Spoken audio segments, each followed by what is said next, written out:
Esta noche en Última Hora. Renuncia el gobernador de Nueva York. Años de estar con prostitutas le costaron su carrera política. Esta noche estaremos en vivo desde la vivienda de la prostituta con la que se desencadenó el escándalo. Después de triunfar en los Estados Unidos, 5 futbolistas cubanos le dan un duro golpe al régimen comunista de su país.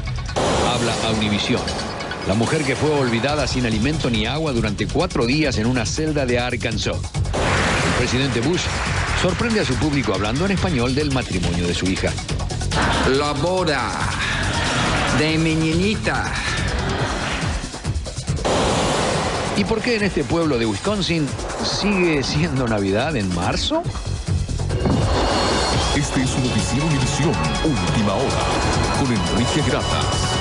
¿Qué tal? ¿Cómo están? Buenas noches. Bienvenidos a otra edición de Noticiero Univisión Última Hora. Tras un escándalo que lo involucró con prostitutas, renunció el gobernador de Nueva York, Eliot Spitzer.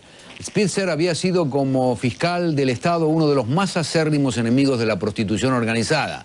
En solo instantes estaremos en vivo desde la vivienda de la última prostituta vinculada al gobernador. Pero antes, Blanca Rosa Vilches nos dice cómo han sido las últimas horas de Eliot Spitzer como gobernador.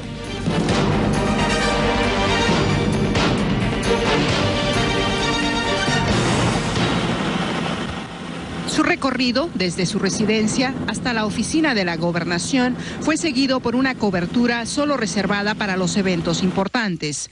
Después de todo, es el primer gobernador de Nueva York que renuncia al puesto en 95 años.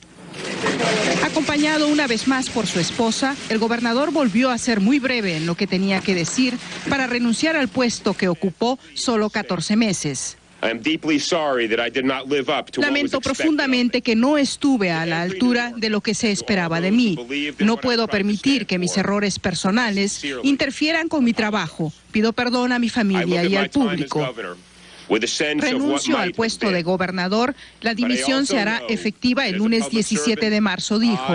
El vicegobernador del estado, David Paterson, lo reemplazará desde el lunes y se convertirá en el primer gobernador en el estado de la raza negra y legalmente ciego. Con referencia al impacto de la campaña de la senadora Clinton, creo que no hay ninguno. Esta es la actuación de él en su posición como persona, como hombre. Esa es la actuación y ella no tiene que ver nada con esto, obviamente, así que no creo que va a afectar. Un 70% de los votantes de Nueva York querían que dimitiera, el mismo porcentaje que lo hizo, irónicamente, ganar la gobernación. Estoy de acuerdo en eso, porque un gobernador no debe hacer estas cosas. Los investigadores han determinado que el gobernador utilizó por lo menos 8 veces la red de prostitución desmantelada la semana pasada y ahora se concentran en las transferencias de dinero a este servicio de acompañantes que podrían estar en conflicto con las leyes contra el lavado de dinero. Es una situación muy difícil para ella. Es una experiencia muy dolorosa para Dina McGreevy. Ella es la ex esposa del ex gobernador de Nueva Jersey que hace 4 años renunció al cargo por admitir que tuvo una relación homosexual con un hombre que además estaba chantajeándolo. Cuando una cosa como esta pasa, nosotros tenemos que pensar en nuestra familia y especialmente en nuestros hijos. La mirada de la esposa del gobernador, dice, le recuerda a la suya, en la que solo pasa por su mente la incredulidad, un sentimiento compartido por toda una nación. Hasta el momento, el gobernador de Nueva York no enfrenta ningún tipo de cargo. Sin embargo, la fiscalía aquí en la ciudad ha dicho que no han hecho ningún tipo de negociación con él para obtener su renuncia. En la ciudad de Nueva York, Blanca Rosa Vilches, Univisión. Muchas gracias. Esta noche ya se ha identificado plenamente a la joven que se encuentra al centro de este escándalo sexual que le costó el puesto al gobernador Spitzer. Se trata de una aspirante a músico que reside en Manhattan. Frente a su domicilio está en vivo Ricardo Villarini. Adelante, Ricardo, buenas noches. Cuéntanos qué está ocurriendo allí. Buenas noches, por cierto, Enrique. Los inquilinos de este edificio reaccionaron sumamente sorprendidos al saber que la coprotagonista de este escándalo que sacudió el Estado Imperio era su vecina, ni siquiera lo sabían. Hoy sabemos que Kristen es realmente Ashley. Estas son imágenes de la mujer presuntamente en medio del escándalo del gobernador Eliot Spitzer. Descrita en el New York Times como Ashley Humans, de 22 años de edad, que usaba el nombre Ashley Alexandra Dupré en su página de MySpace.com. Pero para el gobernador que cayó en desgracia era simplemente Kristen. El pasado 13 de febrero, cuando el Ejecutivo de Estado tuvo un encuentro pasional con la presunta prostituta de alto precio. Según reportes, Ashley ha pasado estos últimos días encerrada en su apartamento del 9º piso de este edificio en Manhattan, donde se cree reside. Esto me sorprende a mí, yo lo que acabo de llegar del trabajo y yo lo que estoy viendo toda la prensa aquí, esto me sorprende a mí, yo estoy sorprendido ahora mismo, yo lo sabía. No era el único inquilino sorprendido y posible vecino de quien ahora se espera sea un testigo en contra de las 4 personas a la cabeza de la red de prostitución The Emperor's Club, objeto de una investigación federal. Estoy en estado de conmoción. Nunca pensé que ella estaba involucrada en algo así, dijo esta vecina. Bien, la mujer en cuestión tuvo una breve aparición en corte el pasado lunes, donde se le asignó un abogado. Este comunicó que ella deberá comparecer a un gran jurado a testificar. Hasta el momento no enfrenta cargos. Enrique, regreso contigo. Muy bien, muchísimas gracias Ricardo Villarín desde Manhattan, Nueva York, y seguiremos muy de cerca este caso. Vamos a hablar ahora de otro tema. La ex candidata a la vicepresidencia Geraldine Ferraro renunció hoy al Comité de Finanzas de la campaña de la aspirante presidencial demócrata Hillary Clinton. Ferraro provocó una polémica al afirmar que el rival de Clinton, Barack Obama, no estaría por delante en la campaña si no fuera de raza negra. Obama calificó el comentario de Ferraro de ridículo y dijo que no es un criterio que comparte el público en general. La selección sub-23 de Cuba se quedó en pocas horas sin un tercio de sus futbolistas, ya que abandonaron el equipo durante un torneo preolímpico en la Florida y están solicitando asilo político. Algunos de ellos, Martín Berlanga, ha estado investigando este incidente y con él vamos de inmediato a nuestro centro de satélites. Adelante, Martín. Gracias, Enrique. Quieren medir sus capacidades en el balompié internacional. Les dicen a sus compañeros de equipo que nadie los obligó y a sus familiares que se encuentran bien de salud. Los que tratan de dar la impresión de que todo está bien son las autoridades de la Federación Cubana de Fútbol, que se quedaron sin uno de los arqueros principales y además sin el capitán del equipo. Ha llegado a este estadio, el Estados Unidos-Cuba. Sí, Los 5 futbolistas cubanos desertaron después de este partido. Era Cuba contra Estados Unidos. El marcador de goles 1-1. Pero con su salida, los cubanos le metieron un autogol al gobierno de la isla. Nosotros determinamos que íbamos a salir del hotel, por la parte de atrás del hotel. Cuentan que primero 3 se pusieron de acuerdo y otros 2 estaban haciendo lo mismo por su lado. Al final se coordinaron para burlar la vigilancia, dejar al equipo y no volver a su tierra. Fue una decisión difícil, ¿no? Pero bueno, se abrieron las puertas y terminé, por decirlo de alguna manera, ¿no? Experimentar, a ver qué puedo dar futbolísticamente, qué puedo hacer por mi vida, quién puedo ser. Todavía con la camiseta puesta y el nombre del país que los vio nacer, ven ahora el futuro desde otra perspectiva. Yo muy contento y el ánimo arriba. Solamente te digo que deserté porque quise experimentar mi nivel sobre el fútbol, a ver si puedo llegar hasta donde yo siempre he soñado. Cuentan que antes de salir de Cuba les dijeron que los 18 que partieron de ahí deberían retornar. A pesar de que no jugarán más con su selección, le desean suerte a sus compañeros. Logran jugar con Honduras, que le echen ganas, que mentira, nosotros nos dolía hacer esto por ellos, pero había que buscar un futuro. Y es que ahora el equipo se quedó incluso sin capitán y sin el portero más importante. Ya yo dejo de ser capitán, somos amigos, hermanos. Decidimos hacer eso y aquí estamos. A todo esto, el presidente de la Federación Cubana catalogó a los desertores como indisciplinados. 5 atletas cometieron una indisciplina de abandonar el equipo. Eso es algo, una decisión de ellos. Nosotros estamos acá, seguimos con nuestro objetivo, que es clasificar para los Juegos Olímpicos de Beijing. El presidente de la Federación Cubana dice que todos los miembros del equipo son piezas clave, no solamente los 5 desertores. Insiste en que ganarán los partidos ante Panamá y ante Honduras este jueves. La CONCACAF, por su parte, estudia retirar a la selección de Cuba del preolímpico debido a esta situación. Enrique. Muy bien, gracias Martín Berlanga desde nuestro centro de satélites. 2 grupos de cubanos, por otro lado, llegaron hoy a la costa de Bal Harbour, en el condado Miami-Dade, en la Florida. El primero lo integraban 6 personas y el segundo 12. Las autoridades creen que estuvieron envueltos en una persecución de la policía marítima que terminó en un choque entre lanchas. Las autoridades detuvieron a los recién llegados para interrogarlos y sospechan que los trajeron contrabandistas humanos. Vamos a hacer una pausa y después la odisea de una inmigrante mexicana a la que abandonaron 4 días en una celda en Arkansas. Además, el preocupante aumento de homicidios en Los Ángeles, California. Tendremos reacciones. Y más adelante el presidente Bush comenta sorpresivamente sobre la próxima boda de una de sus gemelas, pero en otro idioma que no es inglés.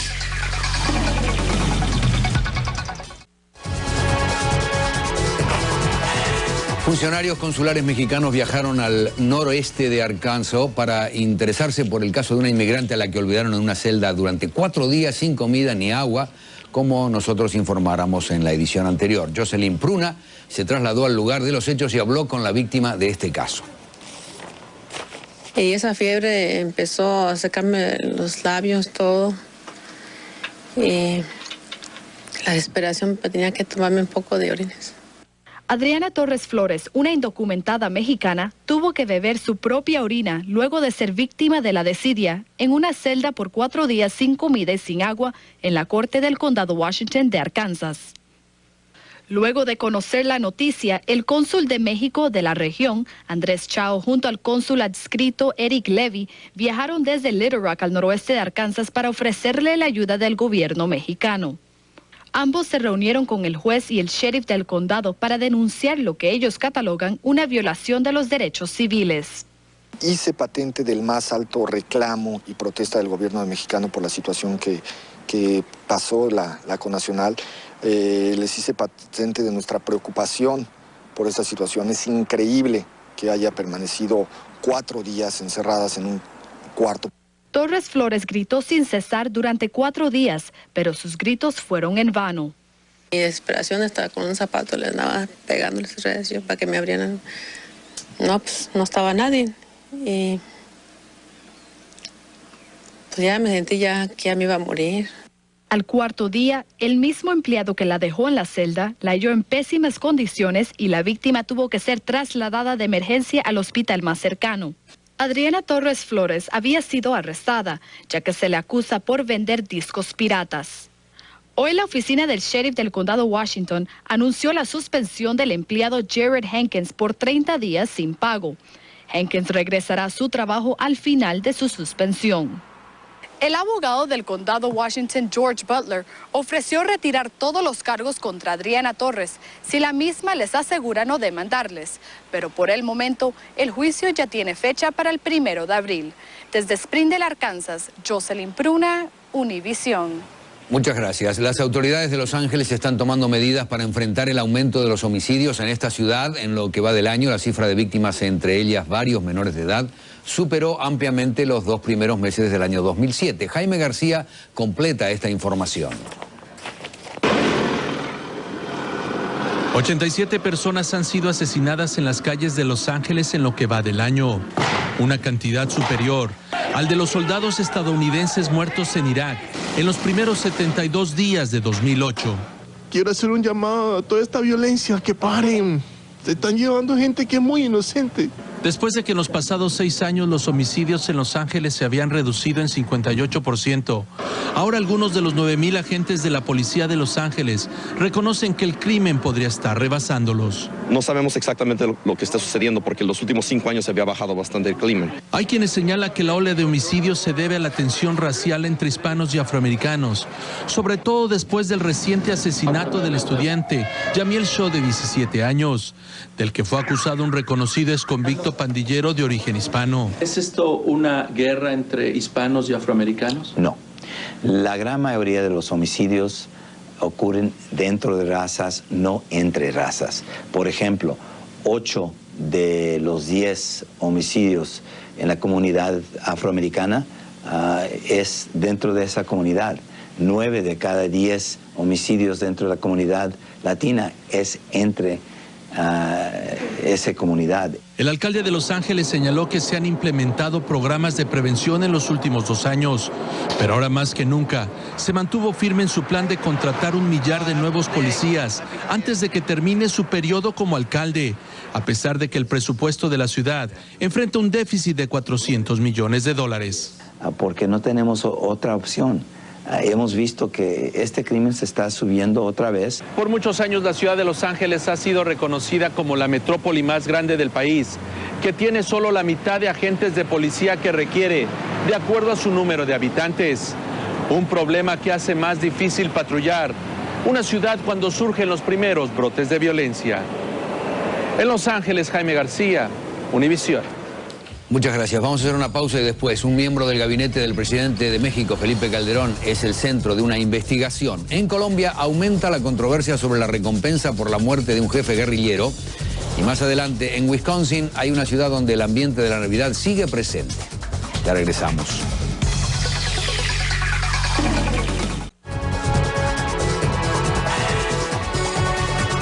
México es el escenario de un escándalo sobre presunto tráfico de influencias y el sospechoso de ser el protagonista es nada más ni nada menos que el secretario de Gobernación, Juan Camilo Mouriño. La Procuraduría General de la República anunció que abrió una investigación sobre este caso, pero el funcionario no se quedó de brazos cruzados. No incurrí tampoco en tráfico de influencias, puesto que jamás induje a funcionario alguno de Pemex Refinación para obtener beneficios o privilegios indebidos.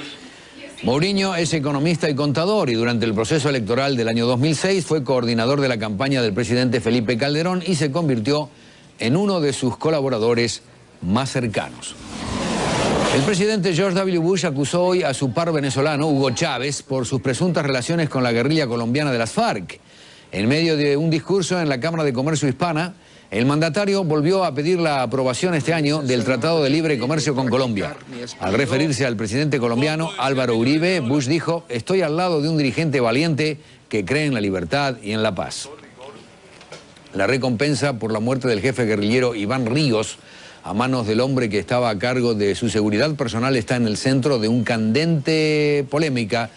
La oposición rechaza que se le entregue a alias Rojas $2.600.000 ofrecidos. Juan Carlos Aguiar desde Bogotá nos explica cuál es la posición del gobierno. Bueno.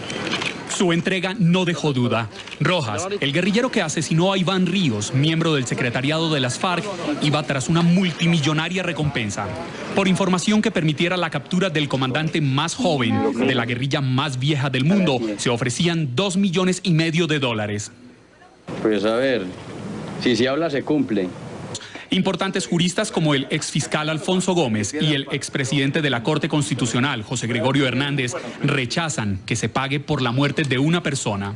No se pueden plantear recompensas con los carteles del antiguo oeste americano en donde se ofrecía plata para quien capture vivo o muerto a alguien. El Estado colombiano se iguala a los movimientos mafiosos, que son los que contratan sicarios, solo que aquí el Estado contrata a los sicarios por aviso público y les paga después de que cometen los crímenes. Los que han estado al frente de la guerra, como la exministra de Defensa Marta Lucía Ramírez, aseguran que el Estado debe cumplir. Hay que seguir pagando las recompensas porque queremos que le llegue el mensaje a cada guerrillero que está en la selva que si le dan información a la fuerza pública y a la fiscalía para poder capturar o para poder desmantelar esas organizaciones, esa información va a tener una recompensa. El gobierno aseguró que espera el estudio jurídico del caso. Hay una acción que causó la muerte de 2 personas. Nosotros necesitamos una definición de las autoridades de fiscalía o de los jueces competentes. Sin embargo, administrativamente son el presidente o el ministro de Defensa quienes autorizan el pago de los $5,000 millones. Extraoficialmente ya se conoció que el ministro de Defensa, Juan Manuel Santos, ya decidió pagar la multimillonaria recompensa para incentivar a los guerrilleros a que entreguen a sus comandantes. Para el gobierno debe ser la justicia la que investigue el crimen. En Bogotá, Colombia, Juan Carlos Aguiar, Univisión. Muchas gracias. Vamos a hacer otra pausa y al regresar un techo se vino abajo en un almacén en Canadá y dejó 3 personas atrapadas. A ver qué es lo que ocurre ahora. El transbordador Endeavour se acopló esta noche a la Estación Espacial Internacional y el presidente Bush sorprendió a un auditorio con una broma que tiene que ver con su familia. Ya regresamos.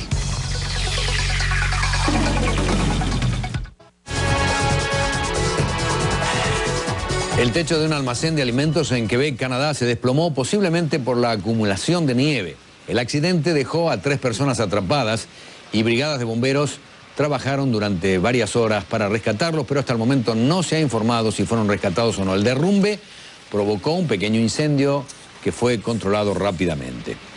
La aerolínea Southwest prohibió volar a 44 de los aviones de su flota hasta que se sometan a una inspección. Esto después que la Agencia Federal de Aviación le impusiera una multa de $10 millones por operar decenas de aviones sin hacerles pruebas de seguridad en el fuselaje. La aerolínea dio licencia administrativa a 3 empleados e inició una investigación de las denuncias que le hizo la agencia federal. El transbordador Endeavour se acopló esta noche con la Estación Espacial Internacional. Sus 7 astronautas realizarán labores durante 16 días, en los cuales se incluyen 5 caminatas espaciales. La tripulación del Endeavour está a cargo de la instalación de la primera fase del laboratorio espacial Kibo, que es japonés. La estación espacial es un proyecto de $100.000 millones en el que intervienen 15 países. El presidente George W. Bush sorprendió a los asistentes a una reunión en la Cámara de Comercio Hispana en Washington. Bush pronunciaba un discurso sobre política y economía. Y de pronto se apartó del tema y bromeó ante la audiencia sobre lo que calificó de la boda de mi niñita. That's called planning for a wedding. La boda de mi niñita. Jenna Bush, una de las hijas gemelas del presidente y la primera dama Laura Bush, se casará con Henry Hager el próximo 10 de mayo en el rancho de la familia presidencial que está ubicado en Crawford, estado de Texas. Y van a ver enseguida imágenes de Green Bay, una ciudad en Wisconsin, que pudieran dar a entender que ya sus residentes se aprestan a recibir la próxima Navidad, pero no, es todo lo contrario. El asunto es que estos adornos navideños pertenecen a las Navidades del año pasado. Las frecuentes tormentas invernales obligaron a las autoridades a enfocarse en limpiar la nieve y el hielo de las calles y no han tenido tiempo hasta ahora de retirar las decoraciones de la Navidad pasada. Esto es todo por hoy. Muchas gracias por haber estado con nosotros en esta edición. Recuerden que para estar informados de todo lo que ocurre en su ciudad, en la nación, en el mundo, pueden conectarse vía internet a univision.com. Hay más noticias bien temprano en la mañana en el programa Despierta América, ya lo saben. Y nosotros también regresaremos mañana como siempre para cumplir con este compromiso, el compromiso de Noticiero Univisión Última Hora. Buenas noches, buenos días, que descansen.